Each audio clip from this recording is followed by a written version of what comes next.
Welcome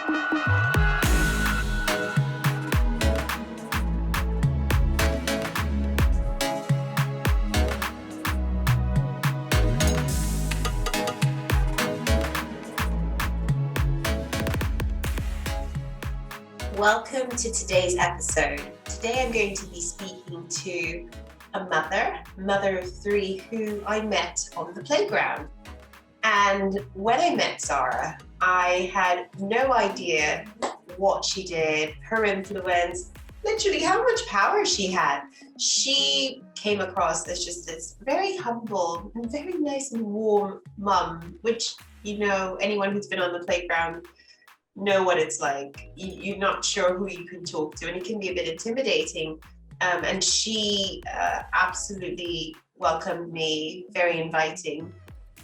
But I think what really stood out for me as I got to know Zahra over the years was her ability to just bring this sense of calm and unity. And when you hear her speak, the power with which she commands a room, I think it's just so impressive because she's so humble. And I think I'd love to explore in this episode just understanding, you know, first of all, can shy people do this? I think there's often that thing about a powerful person has to be loud and outgoing, and actually there's other ways that you can find your voice. And also just helping people sort of demystify what it means to be a Muslim woman, and one who finds themselves in this community and society that has portrayed Muslim women a certain way with all these preconceptions. So we'll be digging into that a little bit, and I just love for you to hear her story and how she really is an inspiring human and one who wants to see society as one, which is what we all ultimately want. So hope you enjoy it. I encourage you to connect with Zahra at the end of the show. She's very, very lovely, always open to answering questions. And I think that is the key. You know, the things that we don't understand, ask the question, because that's really important. Hope you enjoy it. Welcome back to another episode of Believe It, Achieve It. Today, I'm very excited to have with me my dear friend, Zahra Al Alawi, who is a mother of three, TV presenter, and public speaker. Zahra, welcome to the show. Thank you. Thank you so much for having me. I know we've been talking about this for such a long time, so it's great to be here. I know, and you know what, with the pandemic and just the chaos over the last year, it's been near impossible. I don't know how you do it, because every time I see you on Instagram, you've got a big smile on your face, and you've always got such a positive message, which is something that has drawn me to you over the years. I remember when we first met, you know, when the kids were in reception. I think you were the only friendly face on the playground, and you know, it can be so intimidating for the mums when you turn up and you're not quite sure who you're going to do, and you were always like very welcoming, and I remember always like saving a spot for you in assembly, like, I'm sorry. I remember that as well. I was so drawn to you as well. I think we have the same energy, so it was great. Absolutely. And I remember the first time I discovered you on social media. You were like, how did you find me? But I just thought, wow, this lady is, I mean, first of all, super humble, but thank you. Very inspirational and with such a powerful voice. And this is what this series is about, just getting to meet women with powerful voices who reach millions of people every day, with a great message, and just really understanding sort of what drives you, what makes you Zahra, what makes you this change maker. And I guess, you know, I've sent you a bunch of questions, but I will probably detract. And I think we're ready. But I really want to know, have you always been sort of the person that brings people together, that wants to see sort of unity? Because I'm curious, when did that start? Yeah, I've always had like a large scope of friends. Like I never stick to one group. I'm not that type of person. Like when I meet someone, Not a I think cliquey person, yeah. no. Exactly. Yeah, I've always had like a very positive energy, and I love meeting new people. I love meeting people who are very like-minded as well. So that's why when I meet you, like the conversations we have, it just, I feel like so connected to you. So yeah, no, I've always been very friendly, I would say. Can I say Yes, that? I can't actually imagine you not being friendly. Yeah, I've always been very friendly and really get along with people. So I think it's a plus. I love it. And you do come from a large family. Are you the peacemaker at home? I actually am. I am. Yeah. So no. Yeah. Come from a large family, so I think that's where I get I love, like, let's say, speaking to people, connecting with people, and yeah, I think I am the peacemaker. I hope that others would say the same about me. Yeah. Would you describe yourself as shy? Have you ever been shy, or always been? Yeah, that's the thing. I'm actually a very shy person, like a very, very shy person. And even people that went to high school with me, when they see me on social media or see me my videos or me on TV, they're like, how are you speaking your mind? And yeah, I am a very shy and reserved person, but then I if I have to speak up for myself, I'll speak up for myself, and I believe in what I speak about. So it just comes naturally. And when I meet people that I feel very connected with, it opens my shell up. Absolutely. So what drew you into television and media and sort of using that platform to get your message across? Yeah, it's probably a very dark story, but not so much. But it's after kind of September the 11th. When September the 11th happened, I was never kind of aware of my headscarf or who I am. But after that happened, it was like you could feel the atmosphere and you could feel the discrimination. So I thought I have to speak up, because there was no Muslim representation in the media. The only representation we saw was really negative. And like we're Muslims, and I was thinking that's not who we are. Like why are they portraying us in this way? So I thought, no, there has to be more Muslim representation of who we truly are. So that's when I kind of went academically into media. Like I studied media and television in college and then university, and I graduated with a media and television degree. And that's where I was like, they have to hear our voice. They have to see the truth. The true Muslim. To navigate and find a role that you wanted at that point. Was it easy, you said? So in media, my university, I was the only Muslim there.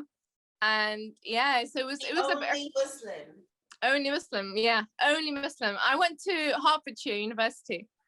So it's just outside. What was that like on a daily basis? Did you feel like you stood out? Or was it so Hertfordshire, I'm not sure if you've been to University of Hertfordshire.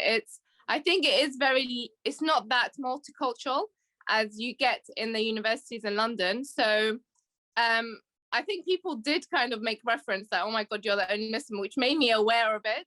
But during that time, there was a lot of media attention on Islam in general. So every time there would be a story, they would kind of discuss it with me. So I was made aware that I was the only Muslim, because we would discuss newspapers and headlines and what's going on politically in the world, because that was the scope of media. But it was positive. So they were coming to you, looking to you at that point to be exactly source of truth. Yeah, it was very positive, and I really enjoyed university. I had a good experience. That's quite interesting. So actually, you've always, right from an early stage, been that point of sort of having that opportunity to reshape a narrative. That's pretty powerful. Thank you. Yeah, that's always been kind of I don't know if I've always been placed in that role, but it was always about reshaping the narrative, showing the truth. And there's so many misconceptions around that it just provides more opportunity to kind of reshape it. Well, which brings me nicely on to the next question, which was, why do you think there is so much misunderstanding around the hijab, and especially in the Western world? Because obviously you portrayed it as such a beautiful, positive thing, which makes perfect sense to me. But why do you think people struggle with it? I think, like I said, it is the media. So it's the media. The thing is, hijab is a very personal choice, and it's a religious choice, personal choice, but in the media is portrayed as a political statement when it isn't. It's a religious statement. But because of what's happening politically, we as Muslim women, we're very visible that we're Muslim, not like the men. Like a man can walk in the street. You wouldn't know. You wouldn't know if he's Muslim or not. So because we are very visible, it was so easy to attach kind of a negative connotation to the hijab.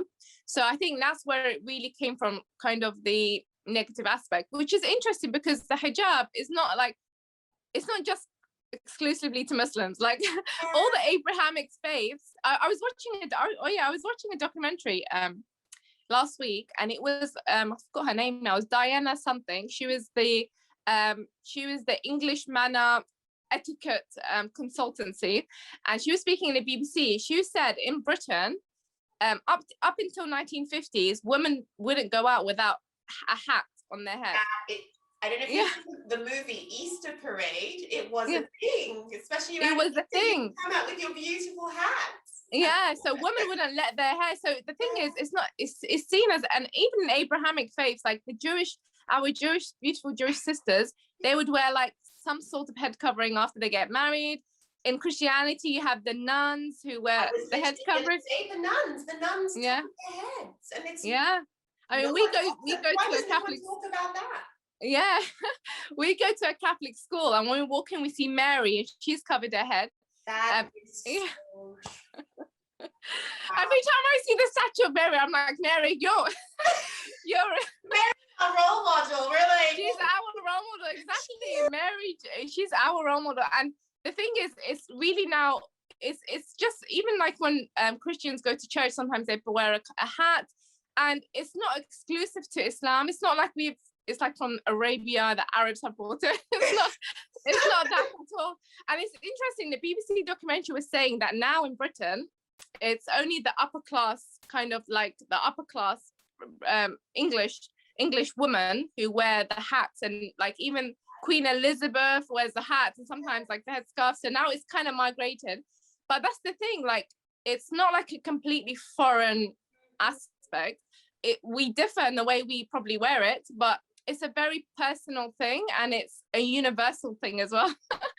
So growing up, because I'm Catholic, and before you could enter the church in Nigeria, you had to wear a scarf. If you were going to receive communion, you'd wear a scarf. Yeah. And it's a sign of respect. Exactly, yeah. Respect. And so it's universal. When I go home, I wear a scarf to enter church because first of all, you're not getting in if you don't wear that scarf. So it's such a beautiful thing, but it's made into like there's all these negative connotations attached to it.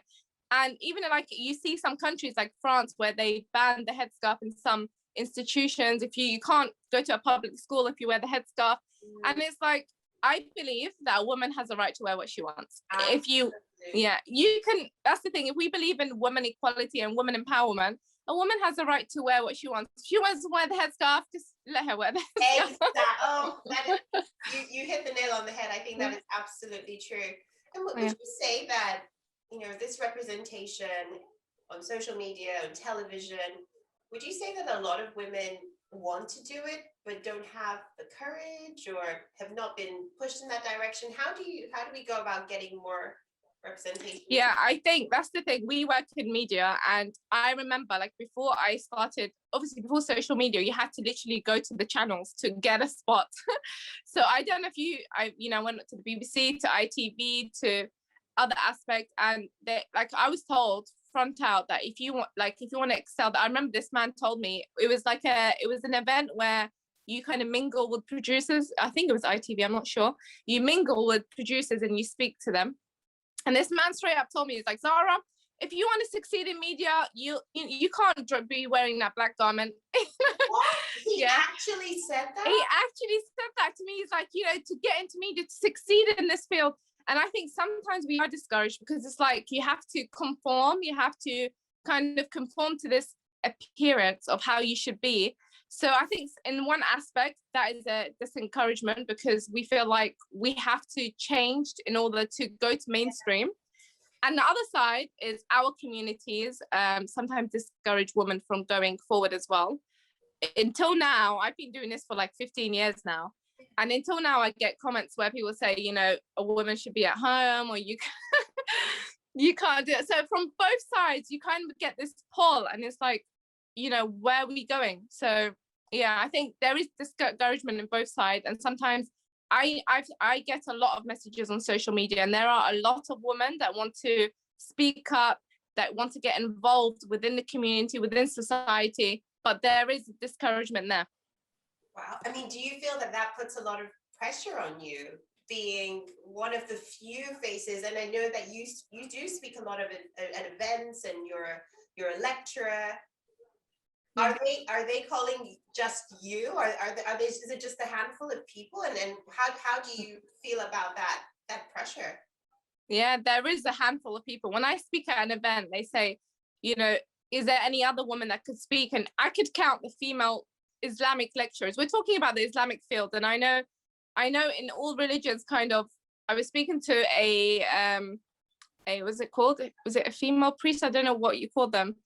But she was saying as well that we had to fight to get a position within the church. And then a Jewish rabbi as well told me the same, a female, she told me the same. This was an interfaith event, and it's the same with Islam. It's like, I feel like women, when it comes to religious propagation or religious authority, yes, they have to like kind of fight a bit more to get a position. So there is a very few that do it publicly. Yes. And I hope we see more. Like, I hope we see more. Wow. I mean, and also when it comes to topics that you're passionate about, what would you say sort of really is top of that list? Where do you want to see change, and where do you find that you're having female empowerment? Definitely female empowerment. This is my area of speaking. I feel like I really do want to empower Muslim women, because I'll be honest with you, I think religion and culture has come together now, and a lot of stuff is culturally not acceptable for women, and they kind of brush it underneath the umbrella of religion. Yeah. When like we read about when I this is what I thought women can't do this, can't do that, and then I studied Islam, and I'm like, wait a minute, like I don't know if you know this, but Prophet Muhammad, his wife was a businesswoman, and she was no way. Yeah, she was the most successful businesswoman in Arabia, like under a male-dominated society, and she employed Prophet Muhammad like in her business. Yeah. No. Why are these stories not told? Exactly. Yeah. So that's the thing. I read about Islam, and I saw all these like powerful women, like Mary in the Quran, in the holy book, the Quran. She's so powerful and so active within society. Like, we have all these role models, female role models, and then you look at our culture, and they kind of not give women that place. And I'm thinking, it's culture. Like, maybe it's culture back home that women shouldn't take the forefront. Yeah. But that's not religion. And I wanted to make that distinction. I wanted to say, listen, women, you can do this. Go forward, you can do it. And there's nothing wrong with it. You know, we can still maintain our respect, maintain our dignity, and have a household, have a family, while also doing our role in society and just being active within society. Absolutely. Do you get any pushback when you're in these rooms talking about these important issues, especially where it comes to empowering women? Do the men push back? Are you seeing that? Or have you got many male allies? I do, yeah. They've been very supportive. I like, our communities have been very supportive, and I know that around the world there may be communities that are not supportive, but I've been very fortunate where the community that I'm in, I think the Muslim London community, and even in America, Canada, and these countries, I think they are very supportive. A lot of the male scholars, in fact, invite me. Like, the male scholars will say, come to this event. So I think our communities have been very supportive, but I know that there are communities around the world that probably feel like women shouldn't be doing this. And we'll start here, and we'll slowly take it. Well, this is it. And then they have role models to look up to. And, you know, obviously you grow this tribe of women who feel empowered and who feel that they can use their voices. I mean, what keeps you going at those moments where you're like, gosh, this is such a big thing. They're changing minds. how do you find that strength and sort of what keeps you sort of on the path? Yeah, sometimes, I mean, you're a mother of 3 kids. Our kids are around the same age. Yeah. And it's a lot to juggle sometimes. It's a lot to juggle with kids and everything. And you, like you said, sometimes you need that motivation. Yeah. But sometimes I get one message on Instagram or social media where a woman will say, you know, you've kind of helped me in this area. And that's it. That is my motivation to continue. I'm like, even if one person sends me, even if it helps one person, like forget about lots of people, one person, that's my drive to continue. Yes. Yeah, so that is, I love speaking to people. I love when I hear from people, and that is just my drive to continue, really. Oh, I love that. Do you have a mentor or a role model? Who do you look up to? Oh, I don't know. I think everyone that I come across, there is elements that inspire me. Every single person, I feel like there is an element that inspires me, and I take motivation and inspiration from everyone. I mean, even you, June, like when I speak to you, I get motivation from you. And by the way, for the audience that are watching, I just want to say that honestly, people like you is what we need in the world. Like when my son was, you know, when he got accepted into Bobby Brown modeling agency, and like we were speaking because for the audience watching, June, oh my gosh, she's killing it in the media. Like her kids, I'll walk into a shopping mall and I'll see her kids on the billboards. I'll go shopping and I see her kids like modeling, and I'm like, wow. But what I really appreciate is when we were speaking and you're like, listen, this is website 1, 2, 3. If you want to register, put your profile on there. There's like television shows and there's films that sometimes people want extras. And I was like, is she giving me all that information? Like, and I'm like, there's some people like you that they can succeed, but they want others to succeed with them. And there's other people that will not share like anything. You know what? That I don't understand, because if we all win, surely that's a good thing. And I feel like the cake just gets bigger. This is something I've talked about. You know, let's all rise together. Exactly. That's beautiful. You know, when I think of where I am today, I would not be in this position had people at the top not taken time out of their days to mentor me, to open the door for me. I didn't get here just like that. There were very kind people who passed that baton down, who That's made beautiful. sure when I wasn't in the room, they vouched for me. They advocated and sponsored me and said, look, why don't you reach out to June for that thing? And I think that's what you do, Zahra. That's what really inspires me. Like, you want everyone to believe that they can anything, that they have that power. Everyone has this gift within them. And I think this is what I'm really trying to unearth from everyone. It's just like, dig deep. You can actually do anything. And I think people like you that really give us that space to believe that we can do it. Like, it's like, Zahra's done that. This is how she got there. Okay, I can do it too. You know, like telling those stories and really normalizing it. I think that's the key, because you talk on a variety of topics, everyday life. You know, I was watching your stories on homeschooling and balancing, and I think that's important. Some positivity, and I think we need that in everyday life. So the hard topics, they need to be addressed as well. Yeah, I completely agree with you. Yeah, that's completely true. You know, because what is in your big plan for the next couple of years? Like, what's that big goal that you're working towards? Well, now I think the past 9 years I've been like getting pregnant and having kids. And so there's always like, I would go back to work and then I'll have to pause and then like stay with a newborn. So now I've had my kids and I want to really focus. I think time is so precious and I want to focus on getting as much done as possible. So I really, if in the next couple of years, really focus on just doing the best that I can in all areas, be it work and home, and just try to really do my best in all areas and see where life takes me, really. Oh, I love it. What do the kids make of what you do? Do you feel like they have an understanding of of your day-to-day job? What do they think mommy does? Yeah, so my son, the first time he saw me on TV, or my kids used to always go to the studio with me, so they used to kind of see. I don't think they remembered though, but like now that they're older, they would see it on TV, and then they're like, "Is that mum?" And then I tell them, I tell them that I work in television, and we're trying to do X, Y, Z. We're talking about these topics, and I really try to inform them. And the beautiful thing is that they get motivated. Like when they see their mother and father working and doing something, they get motivated as well. So it's great. Oh, I love it. I love it. And I think that's so important that they get a sense of why we step out the house. Exactly.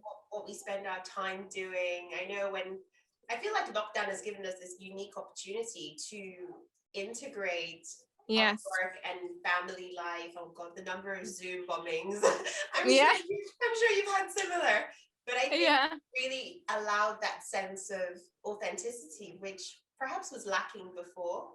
Yeah, it was. And I think, you know, what's beautiful as well is that I think before, many mothers, this is why I heard from mothers that they weren't really in touch with their kids' education.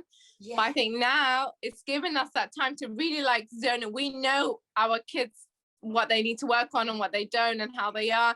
And it really made us, you know, put us in the teacher's shoes. So now if the teacher says something, I do you know what, I have so much more respect. Like I already respected them, but I just realized how much they do. The teacher, they do.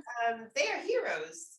In my books, it's not been easy getting up to speed, but you're right, that window into what they do every day has been such a blessing. Yeah, it has. The lockdown has been a blessing. It has, but I do look forward to going and eating at a restaurant again soon. Oh yeah, that's the thing. I'm like, when is life going back to normal? We need it to go back to normal. I absolutely agree. Zahra, do you think about like what you would like to be remembered for? And you know what? It's a big one. It's a big one. You know what? I just want to be remembered as a good person, and ultimately, you know, we can a good, honest person. I think if, you know, I want people to look back and say she was a good, honest person, and like praise my character, and that is a really big thing for me. Like I really hope that I don't upset anyone, or I don't kind of not upset anyone, but I don't kind of mistreat anyone. I think doing injustice to another human being is something that I would never want to do. Yeah. So just being remembered as a good person, really, and that a person that has tried their best in all aspects. I may not do my best. I may not kind of be perfect in all aspects, but if people remember me for trying to do my best, then that's the best thing. Love that. That's really, really special. I think it's totally well said. And how can non-Muslims be allies? That's a beautiful one, because I really believe in unity, and I think sometimes we put bridges like between us, and the thing is, we may belong to a different religion, we may belong to a different race, we may belong to a different culture, but we all belong to the human race, and we are all humans. And I feel like unity, like people need to just break down the barriers, break down everything, and see that we've got more in common than what the difference is. And like as a woman, I go through the same struggles as other women. We go through motherhood, we go through, I don't know, puberty, we go through all the female aspects. We are so similar, but yet we put all of these bridges up as humanity, and we try to like group people into different groups. So I think first of all, for Muslims and non-Muslims, we need to first break the barriers down and realize that we have more in common. Number two, to understand each other. I think when people don't understand a different culture or religion, it's a fear, because they're like, who are these people? So I think just understanding one another, and like, to really, if you understand one another, then you break that element of fear of the unknown. So yeah, I think just all humanity needs to unite. We need to break the barriers down and just unite as a human race. That's all we are. Would you say there's any resources that you would recommend for someone who wants to understand Islam a bit more? I think don't read everything don't believe everything you read online. And I would say watch our programs, but yes, absolutely. Yeah, watch our videos and programs, because you know what? I think it's really sad, because I once again, I don't like talking about politics, but it's really sad because I always say this, that Islam has been hijacked by disgusting individuals that wish to commit and speak on behalf of the religion when they don't represent the religion. And the thing is, now with the internet, anyone can speak and spread a lot of misunderstanding. So yeah, watch our videos. Brilliant. Well, I will link it, so have a look in the comment section. I will link the channel. Thank you. So quick fire round. Okay. Favorite food. This is not clear. I'm not just saying this online, but I love a good salad. do you like a good salad? I love them. Not the plain ones, the ones with lots of flavor. I just love a good salad. When I first married my husband, he took me to a restaurant. I'm like, can you get me a salad? He's like, don't worry, you don't need to be shy. I was like, no, I'm not shy. I just love a good salad. You kind of be like, I don't want to make this man pay too much. Yeah. He's like, you can get anything you want. I was like, no, I just want a good salad. Oh, brilliant. Quick favorite book. The Holy Book. I don't know. Yeah. The Holy Book. Yeah, brilliant. Yeah. And what have you watched recently that you absolutely loved? When they saw us, I think it's called When They See Us. On Netflix. God, that's been on my list. Is it really good? It's amazing, like amazing. I think they got awards already, but they should get more awards. Wow. I was unaware to the extent of the institutional racism that happens in the US, and then I watched it. Honestly, I was about to cry towards the end. It's and the fact that it's a true story, you're just thinking, like, these men have lost their lives. They literally were in prison for something they did not commit. The acting, the everything is amazing. Watch it. On my list. I will watch it, definitely. Yeah. We finished quite a few of our series, so looking for something good for sure. Yeah. Well, where can people find you? What is the best channel for you these days? So Instagram I use the most, and YouTube. So I think those two. I am on Facebook and Twitter, but I don't use that as much. So Instagram and Facebook. I mean, Instagram and YouTube. Did I say Facebook? Instagram and YouTube. That's the one. Brilliant. Zahra, you have been a fantastic guest. So many words of wisdom. Thank you. I have so much food for thought, so many things I want to read. I'll definitely be watching more of your channel because you Thank you. inspire me. And as you say, there's so much to learn, and I'm definitely very keen. Thank you. And you're doing such an amazing, like, I love all the guests you get on. It's so good to hear from other women who are doing so much. I get so inspired when I hear from other women. So when I watch your podcast, I'm like, that's amazing. Oh, you get some really, really good people on, and you're smashing as well in all the areas that you're in. So amazing.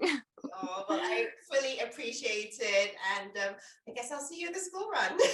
Yeah, we'll see each other tomorrow. We have to see each other today. We'll see each other tomorrow. Thanks, guys, and thank you for watching Believe It, Achieve It. See you next time.